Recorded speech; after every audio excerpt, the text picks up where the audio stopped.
एस्ट्रॉन टेक्समैन में नए वीडियो के साथ आपका एक बार फिर से स्वागत है। यदि ये वीडियो आपको पसंद आए, इसे लाइक करें, सब्सक्राइब करें, कमेंट अवश्य करें, जिससे हमें ये मालूम हो सके कि जो चीज़ें मैं अपने व्यूअर्स को बताना चाह रहा हूँ या समझाना चाह रहा हूँ, मैं उनको समझाने में सक्षम हूँ कि नहीं हूँ, और यदि कुछ कमियाँ हों तो आने वाले वीडियो में इसमें इम्प्रूवमेंट ला सकूँ। यदि आप इस चैनल पर पहली बार विजिट कर रहे हैं तो इसको सब्सक्राइब भी करें। मेरा नाम डीएम झा है। जैसा कि आप जानते हैं कि आज के दिन में इन्वेस्टमेंट एवेन्यूज़ में म्यूचुअल फंड काफ़ी पॉपुलर एवेन्यूज़ हो गया है, और एक आम आदमी यदि चाहता है कि इसमें म्यूचुअल फंड में इसको इन्वेस्टमेंट करना है या करना चाहिए, तो उनके मन में आमूमन एक सवाल आता है कि वो म्यूचुअल फंड के यूनिट्स यानी म्यूचुअल फंड कहाँ परचेज करें, और यदि परचेज करेंगे तो उसके लिए क्या क्या रिक्वायरमेंट होगी, किस किस डॉक्यूमेंट की ज़रूरत होगी, और इसके अलावा कुछ और प्रश्नों के जवाब हम इस वीडियो में ढूंढेंगे।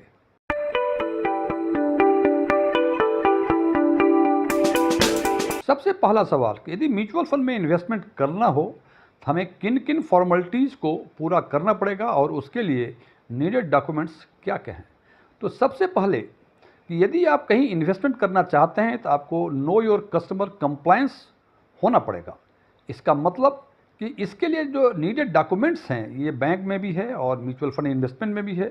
वो आपका आधार कार्ड है, पैन कार्ड है, आपकी बैंक अकाउंट है, और बैंक अकाउंट भी ऐसा होना चाहिए जिसमें चेकबुक इशू होना चाहिए, और चेकबुक भी पर्सनलाइज चेकबुक होना चाहिए, यानी आपके चेकबुक में आपका नाम नीचे जहाँ दस्तखत है उसके नीचे आपका नाम होना चाहिए, जिसको हम पर्सनलाइज चेकबुक कहते हैं। ये 3-4 डॉक्यूमेंट आप लेंगे तो आप केवाईसी कंप्लायंस करवा पाएंगे। लेकिन यदि आप पहले से ऑलरेडी एग्जिस्टिंग इन्वेस्टर्स हैं म्यूचुअल फंड के, तो ये आपका फोलियो आप पहले से ही केवाईसी कंप्लायंट होंगे। ये प्रक्रिया एक ही बार करनी होती है, और यदि नए इन्वेस्टर्स हैं, जैसा मैंने बताया, ये सारे डॉक्यूमेंट्स आपको ज़रूरत पड़ेंगे। और ये आप ऑनलाइन और ऑफलाइन दोनों ही कर सकते हैं, लेकिन ऑनलाइन में एक और कंडीशंस है कि जो आपके आधार कार्ड हों वो मोबाइल इनेबल्ड आधार कार्ड हों। इसका मतलब कि यदि ऑनलाइन आप केवाईसी करवाना चाहेंगे तो आपको एक ओटीपी आएगा उसी नंबर पे जो कि आधार कार्ड के साथ अटैच है। लेकिन यदि आपका अपडेटेड मोबाइल नंबर नहीं है तो आपको ऑफलाइन ही जाना पड़ेगा। कहाँ जाना पड़ेगा, क्या करना पड़ेगा, इसकी चर्चा हम आगे करेंगे। लेकिन ये सारे डॉक्यूमेंट्स आपको चाहिए। यदि ऑफलाइन करना हो तो कहाँ जाएंगे, कैसे करेंगे, बता दूं, आगे हम चर्चा करेंगे। ऑनलाइन करना हो तो किस प्लेटफॉर्म पे जाके कैसे करना है, ये भी आगे चर्चा करेंगे। अब अगला सवाल कि म्यूचुअल फंड हमें परचेस करना है तो उसके लिए हम कहाँ जाएं। तो सामान्य तौर पे इसके लिए 5 तरीके हैं, 5 वेज हैं जहाँ से आप म्यूचुअल फंड खरीद सकते हैं। एक चीज़ ध्यान रखें, आप किसी भी प्लेटफॉर्म से, किसी भी वेज से म्यूचुअल फंड में इन्वेस्टमेंट करेंगे तो आपके जो कंट्रीब्यूशन है, आपका जो इन्वेस्टमेंट है, वो रेस्पेक्टिव म्यूचुअल फंड के पास ही जाता है, जिसको कि हम आम बोलचाल की भाषा में एएमसी यानी एसेट मैनेजमेंट कंपनी कहते हैं। तो पहला वे है कि आप सीधा ही जाके एसेट मैनेजमेंट कंपनीज में जाके इन्वेस्ट कर दें, बीच में कोई थर्ड पार्टी नहीं होगा। एक तरीका ये भी ऑनलाइन और ऑफलाइन हो सकता है, इसकी भी चर्चा आगे करेंगे। दूसरा तरीका है आप किसी ऐप के थ्रू, आज के दिन में बहुत सारे ऐप बाज़ार में हैं, जो ऐप आपको कन्वीनियंट लगे, कस्टमर फ्रेंडली लगे, उस ऐप के थ्रू भी आप पैसे इन्वेस्ट कर सकते हैं म्यूचुअल फंड में। तीसरा है कि यदि आपको लगता है किसी बैंक में अकाउंट है तो आप बैंक के थ्रू भी आप म्यूचुअल फंड में इन्वेस्टमेंट कर सकते हैं। क्या कॉम्प्लिकेशन है, चार जो ऑल 5 वेज हैं, इसके बारे में चर्चा हम आगे करेंगे। चौथा वे है कि कोई यदि एडवाइज़र है, म्यूचुअल फंड एडवाइज़र है या इन्वेस्टमेंट एडवाइज़र है, उसके थ्रू हेल्प लेके भी आप पैसे इन्वेस्ट कर सकते हैं म्यूचुअल फंड में। और पांचवा वे है कि रजिस्ट्रार और ट्रांसफ़र एजेंट के थ्रू भी आप म्यूचुअल फंड में इन्वेस्टमेंट कर सकते हैं। और जैसा कि मैंने पहले बताया, हर वेज में कुछ न कुछ लिमिटेशंस हैं, इसको ध्यान रखना और ये पता करना कि आप किस प्लेटफॉर्म पे कन्वीनियंट हैं, अपने कन्वीनियंसी के हिसाब से उस प्लेटफॉर्म को यूज कर सकते हैं म्यूचुअल फंड इन्वेस्टमेंट के लिए। जैसा कि हमने पहले चर्चा की, ये 5 वेज जो हैं, इन ऑल वेज का अपने अपने लिमिटेशंस हैं और आप अपने कन्वीनियंस के हिसाब से आप ये प्लेटफॉर्म चुन सकते हैं। सबसे पहले बात करते हैं हम कि सीधे आप कंपनी के या एएमसी के वेबसाइट पे जाके आप इन्वेस्ट कर सकते हैं। यदि आप ऑनलाइन करना चाहते हैं तो आप उसके वेबसाइट पे जाएं, और यदि ऑफलाइन करना चाहते हैं तो आप उसकी ऑफिस में जाएं। फॉर एग्जांपल, यदि आप निप्पॉन इंडिया म्यूचुअल फंड में किसी उसके पर्टिकुलर स्कीम में इन्वेस्ट करना चाहते हैं ऑनलाइन, तो आप निप्पॉन इंडिया म्यूचुअल फंड आप अपने गूगल में डालें और आपको उसकी वेबसाइट दिख जाएगी, और उसको क्लिक करने के बाद सिंपल नेविगेशन है, पहले रजिस्टर करना होता है। ऐसा इसमें कोई जानकारी नहीं है जो एक नॉर्मल आदमी जो नॉर्मल कंप्यूटर से भी है उसको ये समझ में ना आए। It's very simple navigation. और यदि आप कंप्यूटर से भी नहीं है, आपको लगता है कि ऑनलाइन में पता नहीं क्या हो जाए, तो आप उसके ऑफिस में जाएं। फॉर एग्जांपल, यदि निप्पॉन इंडिया, तो निप्पॉन इंडिया के ऑफिस में जाके आप उनसे फॉर्म भर के जिस फंड में इन्वेस्ट करना चाहते हैं आप इन्वेस्ट कर सकते हैं। लेकिन इस प्लेटफॉर्म को यूज़ कर सीधा करने से आपको कोई भी एडवाइस आपको नहीं मिलेगी। इस पर आगे चर्चा करने के पहले बता दूं मैं कि म्यूचुअल फंड में 2 पॉइंट्स को ध्यान रखना बहुत ज़रूरी है। एक, क्या आपको कोई इन्वेस्टमेंट एडवाइस चाहिए, क्योंकि 2 ही पॉइंट्स होते हैं, एक तो इन्वेस्टमेंट एडवाइस और एक ट्रांजैक्शन। यदि केवल ट्रांजैक्शन करना हो तो मेरे हिसाब से किसी को भी आज के दिन में इन्वेस्टमेंट एडवाइज़र की ज़रूरत नहीं है। एक आम आदमी ऑफलाइन या ऑनलाइन जो भी कन्वीनियंट हो वो इन्वेस्ट कर सकता है, ट्रांजैक्ट कर सकता है म्यूचुअल फंड में, कोई ज़रूरत नहीं है एडवाइज़र की। नंबर 2, यदि आपको एडवाइज़र की ज़रूरत है तो आप एडवाइज़र की सलाह ज़रूर लें, लेकिन मेरे व्यक्तिगत विचार में यदि आप रातों रात करोड़पति बनना नहीं चाहते हैं तो आज के दिन में सोशल मीडिया पे इतने इन्फॉर्मेशंस हैं म्यूचुअल फंड के बारे में कि यदि आप चाहते हैं कि 12, 14, 15% का रिटर्न आपको अगले 20 साल तक मिले तो आप आसानी से इसमें फ़ंड अपने आप सेलेक्ट कर सकते हैं। ये सारी बातें डिपेंड करती है आपके फाइनेंशियल प्रूडेंस पे। अब बातें आती हैं कि वेबसाइट के थ्रू सीधे जो एएमसी में करेंगे उसके ऑफिस में जाएं, उसके वेबसाइट पे जाएं। इसमें आपको दोनों ही ऑप्शन मिलेंगे, रेगुलर और डायरेक्ट। रेगुलर और डायरेक्ट का इम्पैक्ट क्या होता है, एक सिंपल सामान्य शब्दों में जान लें कि रेगुलर प्लान में एक्सपेंसेस रेशियो अधिक होते हैं, जिससे उसके परफॉर्मेंस जो है उसका डायरेक्ट की तुलना में कम होती है, और डायरेक्ट में आपको परफॉर्मेंस काफ़ी बेहतर होता है, लेकिन डायरेक्ट में आपको कोई एडवाइस नहीं मिलेगी कहीं आपसे। लेकिन रेगुलर लेंगे तो आपको एडवाइज़र की सलाह जब चाहें आपको मिल सकती है। सो यहाँ दोनों ही प्लान अवेलेबल हैं। दोनों ही प्लान लेने के कारण आपके 20-30 सालों में कॉर्पस पे क्या इम्पैक्ट आएगा इसकी चर्चा हम आगे करेंगे। दूसरा प्लेटफॉर्म है कि आप किसी ऐप को, आज के दिन में 20, 30, 40, 50 ऐप, पता नहीं कितने ऐप हैं, जो ऐप आपको कन्वीनियंट लगे, कस्टमर फ्रेंडली लगे, उस ऐप में जाके आप म्यूचुअल फंड परचेज कर सकते हैं। इसका भी नेविगेशन काफ़ी सिंपल है, आपको ऐप डाउनलोड करना पड़ेगा। यहाँ भी आपको रेगुलर और डायरेक्ट दोनों ही प्लान की सुविधा है। मैं फिर बता कर हूँ, रेगुलर मतलब आपको उस एडवाइज़र का जिसका आप ARN नंबर डालेंगे उसमें वो आपको सलाह देगा, और डायरेक्ट में आपको सलाह कोई नहीं देगा। तीसरा है बैंक के थ्रू। एक चीज़ और बता दूं, आप सीधा यदि डायरेक्टली एसेट मैनेजमेंट कंपनी के ऑफिस में जाएंगे तो उसमें एक लिमिटेशंस भी हैं कि यदि आपने सोचा कि SBI के स्मॉल कैप म्यूचुअल फंड में आपको इन्वेस्ट करना हो तो आपको SBI के म्यूचुअल फंड के ऑफिस में ही जाना पड़ेगा। आप निप्पॉन इंडिया के ऑफिस में जाके स्टेट बैंक ऑफ इंडिया के म्यूचुअल फंड में इन्वेस्ट नहीं कर सकते। इसका मतलब जिस म्यूचुअल फंड में आपको इन्वेस्ट करना है उसी के ऑफिस में जाना पड़ेगा।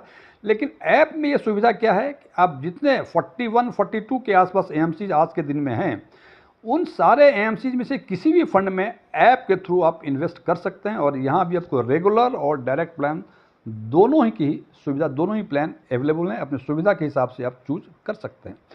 तीसरा है बैंक के थ्रू। आपका स्टेट बैंक ऑफ इंडिया में अकाउंट है तो सामान्य अवस्था में यदि बैंक के थ्रू आप करेंगे तो यहाँ केवल आपको रेगुलर ऑप्शन ही मिलेगा, रेगुलर प्लान ही मिलेगा, डायरेक्ट प्लान नहीं मिलेगा। बिकॉज हर बैंक जो है किसी न किसी पर्टिकुलर AMCs का कॉरपोरेट एजेंट है, कॉरपोरेट एडवाइज़र है, वो आपके बिहाफ में वो इन्वेस्ट करता है और अपना कमीशन उनको मिलता है। इसमें बैंक की जिम्मेदारी कुछ नहीं होती है।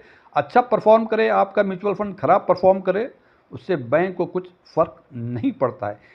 इसमें एक लिमिटेशन और हैं। एक तो बताया कि रेगुलर प्लान ही मिलेंगे। दूसरा क्या है कि ये यदि आप स्टेट बैंक ऑफ इंडिया जाएंगे तो ये आपको इन्वेस्ट कराएगा केवल state bank of India mutual fund में। यदि आप चाहें कि आदित्य बिरला सन लाइफ के म्यूचुअल फंड के किसी स्कीम में इन्वेस्ट करना चाहें आप एसबीआई बैंक के थ्रू, तो वो नहीं हो पाएगा।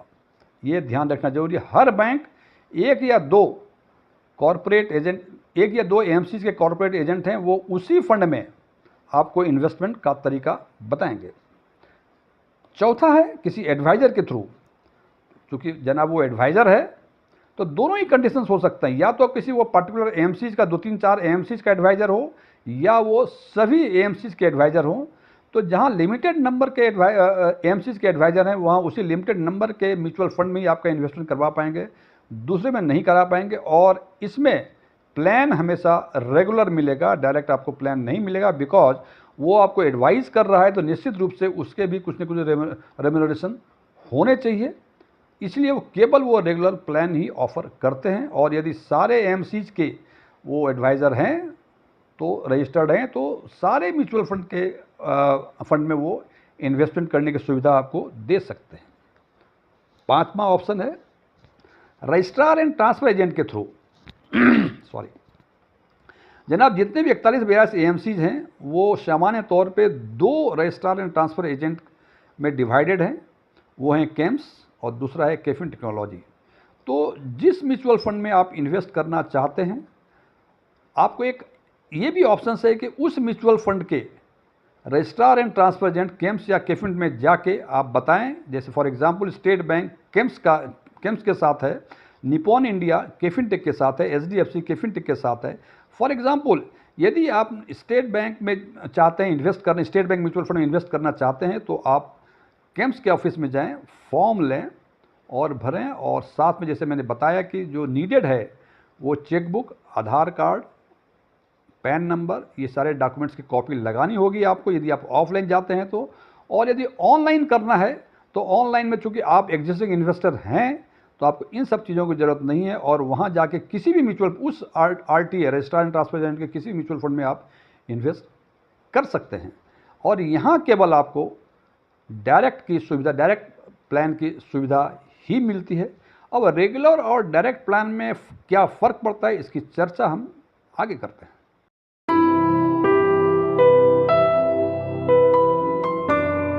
अब कुछ सवाल जो हमारे व्यूअर्स आम तौर पर हमसे पूछते रहते हैं उसके बारे में बातें कर लें।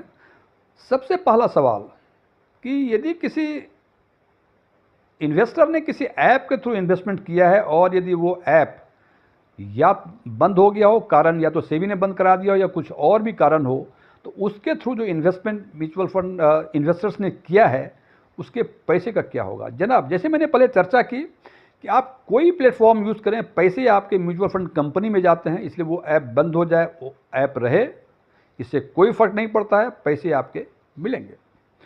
दूसरा कि आज मान लीजिए हमें जीरोधा ऐप मुझे पसंद आ रहा है, कल लगा कि एंजल ब्रोकिंग ठीक है, अपस्टॉक अधिक है या पेटीएम मनी है, जो भी है, तो क्या ये ट्रांसफ़र हो सकता है इस एक ऐप से दूसरे ऐप में जो भी आपका इन्वेस्टमेंट है। जनाब, ऑलमोस्ट सारे ऐप में एक ऑप्शन होता है इंपोर्ट या एक्सपोर्ट करने का, खासकर ये इंपोर्ट करने का होता है। तो जिस ऐप में आप जाना चाहते हैं उस ऐप में इंपोर्ट ऑप्शन करें और जहां है आपका उसका कुछ डिटेल मांगेगा और वहां से वो सारे इन्वेस्टमेंट आपके इस ऐप में आ जाएंगे। ये कोई दुविधा नहीं होना चाहिए कि हमने ये जीरोधा में कर लिया तो ज़िंदगी भर जीरोधा में ही रहेंगे, दूसरे ऐप में हम नहीं जा सकते। एक आम समस्या है कि पैसे जब ज़रूरत होगी तो पैसे कैसे निकालेंगे। जनाब, मैंने कहा कि या तो आपने इन्वेस्टमेंट ऑफलाइन किया हो, ऑनलाइन किया हो, किसी भी मोड ऑफ इन्वेस्टमेंट से किया हुआ हो, आप रेस्पेक्टिव म्यूचुअल फंड के वेबसाइट पे जाके अपने आप को रजिस्टर्ड कर सकते हैं। उसमें मोबाइल का ओटीपी वगैरह मांगता है और उसके बाद अपना स्टेटस देख सकते हैं कि आपका इन्वेस्टमेंट का क्या स्टेटस है। और उसी वेबसाइट के थ्रू कट ऑफ टाइम के पहले यदि आप रिक्वेस्ट करेंगे रिडेम्पशंस का, तो T+3 यानी जिस दिन आपने कट ऑफ टाइम के पहले रिक्वेस्ट किया रिडेम्पशंस का, उसके अगले 2 दिन, 2 बिजनेस डे, फॉर एग्जांपल यदि मंडे को आपने कट ऑफ टाइम के पहले रिडेम्पशंस का रिक्वेस्ट किया तो ट्यूसडे, वेडनेसडे को आपके खाते में पैसे आ जाएंगे, प्रोवाइडेड ट्यूसडे और वेडनेसडे भी बिजनेस डे हों। यदि बीच में कोई हॉलीडे आता है तो जितने दिन हॉलीडे आते हैं उतने एक्सटेंड हो जाते हैं वो, तो तीसरे दिन पैसे आपके खाते में रहेंगे यदि आपने अपने आप को रजिस्टर्ड किया हो और आपने रिडम्पशन जो है ऑनलाइन कट ऑफ टाइम के पहले कर दिया है। अगला सवाल जो बहुत कॉमन सवाल हैं, लोगों को बहुत सारी भ्रांतियां हैं सिस्टमेटिक इन्वेस्टमेंट प्लान के बारे में। किसी को लगता है कि यदि हम हर महीने की 1 तारीख को एसआईपी का इंस्टॉलमेंट डेबिट करवाएं तो शायद हमें बेहतर रिटर्न मिलेगा। कोई कहता है नहीं 15 तारीख को कराएं, कोई 20 तारीख को कराएं। तो क्वेश्चंस ये आते हैं कि एसआईपी का इंस्टॉलमेंट हम किस डेट को डेबिट कराएं। हालांकि ये आप देख लीजिए सबसे पहला चीज़ कि जिस म्यूचुअल फंड में इन्वेस्टमेंट आप कर रहे हैं उस म्यूचुअल फंड में कौन कौन सा डेज का स्लॉट दिया है। लेकिन यदि किसी म्यूचुअल फंड में 1 से लेके last day of the month तक सारे स्लॉट्स दिए हुए हैं तो जनाब आप 1 तारीख को करें, 30 तारीख को करें, 20 तारीख को करें, जो परफॉर्मेंस है इसका, जो रिटर्न है, ऑलमोस्ट डिफरेंस नेग्लिजिबल है। 0.001% का फ़र्क, 0.01 का फ़र्क जनाब, इतना से डिफरेंस के लिए आप इसमें अपना एनर्जी एग्जॉस्ट ना करें कि पहले दिन कराएं, 5वें दिन कराएं, 10वें दिन कराएं, किसी दिन करा सकते हैं। All time is good for SIP. एक चीज़ और, ये सारी बातें तो हैं कि यदि फ़ंड को सिलेक्ट कर लिए तो कैसे परचेज करेंगे, कहाँ से परचेज करेंगे, लेकिन जनाब फ़ंड को सिलेक्ट हम कैसे करेंगे। हालांकि फ़ंड को सिलेक्शन करने के बारे में बताना ये कोई 1-2 मिनट की बातें नहीं हैं, it's all a long issues. लेकिन मोटा मोटा 2 चीज़ों को ध्यान में रखें, हिस्टोरिकल परफॉर्मेंस और उसका टोटल एक्सपेंसेस रेशियो। यदि हिस्टोरिकल परफॉर्मेंस की बातें करें तो ये कम से कम 10-15 साल का परफॉर्मेंस देखना ही चाहिए। पिछले 6 महीना और 1 साल ये रेफरेंस के लिए हो सकता है, लेकिन 1 साल या 6 महीने का परफॉर्मेंस डिसीजन लेने के लिए नहीं हो सकता है। और एक बात है और कि बेसिक फंडामेंटल्स हैं इन्वेस्टमेंट में।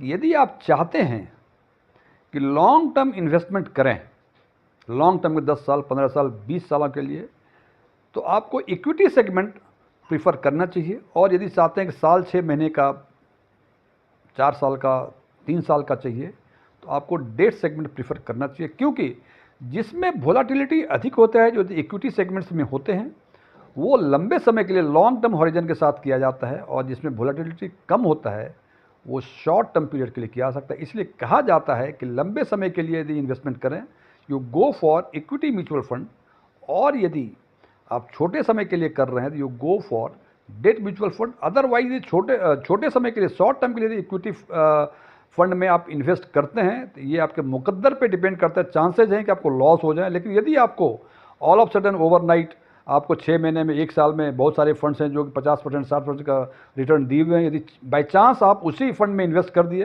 हो सकता है कि साल भर में 50%, 60%, 70% का रिटर्न मिले। लेकिन अधिक संभावनाएं ये हैं कि हो सकता है शॉर्ट टर्म में आपको 10-20% का लॉस हो जाए। सो यदि आप इक्विटी सेगमेंट में इन्वेस्ट करते हैं तो लंबे समय तक टिके रहें। हालांकि अंतिम निर्णय हमेशा आपका, ये मेरे विचार थे, हो सकता है आप मेरे विचार से सहमत हो, कोई ज़रूरी नहीं है कि आप मेरे विचार से सहमत हैं, अच्छी बात है। यदि आपको कुछ टिप्पणी करनी हो, यू आर ओपन, आप टिप्पणी कर सकते हैं कि ये अच्छी बातें हैं, ये अच्छी बातें नहीं हैं, ये आप इससे सहमत हैं, आप इससे सहमत नहीं हैं। बाकी निर्णय आपका स्वयं का। Thank you.